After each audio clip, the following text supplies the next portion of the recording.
এখন দেখেন এইখানে আমাদের লোকে রস না খেতে পেরে উনি এখন এখানে হা করে দাঁড়িয়ে আছেন এই গাছে চেনার জন্য।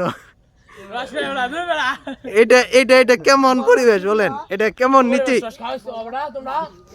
এটা কেমন নীতি?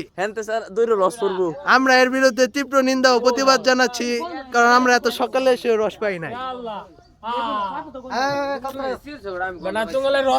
আমরা জানি আমাদের এখানে বলে নতুন বাংলাদেশ গঠিত হয়েছে, কিন্তু এই বাংলাদেশে রস নিয়েও দুর্নীতি চলে। রস মানুষের ঘরের ভিতরে রেখে তারা দেয় না। ঠিক আছে, আপনার মতামতটা কি আমরা জানতে চাই। উনি অনেক কান্না করছেন, উনি কিন্তু অনেক সকালে এসেছেন কিন্তু রস পান নাই। ঠিক আছে, এই যে এই ভাইয়ের কথাটা শুনেন একটু। ভাইয়া একটু ভালো মতন বলবেন, একটু রিভিউটা দিবেন।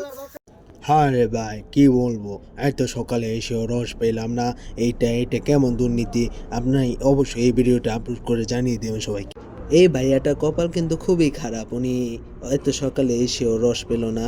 আচ্ছা যাই, দল ভাইয়ারা কিন্তু চলে যাচ্ছে, ঠিক আছে, মন ভারাক্রান্ত মন নিয়ে চলে যাচ্ছে আমাদের ভাইয়ারা।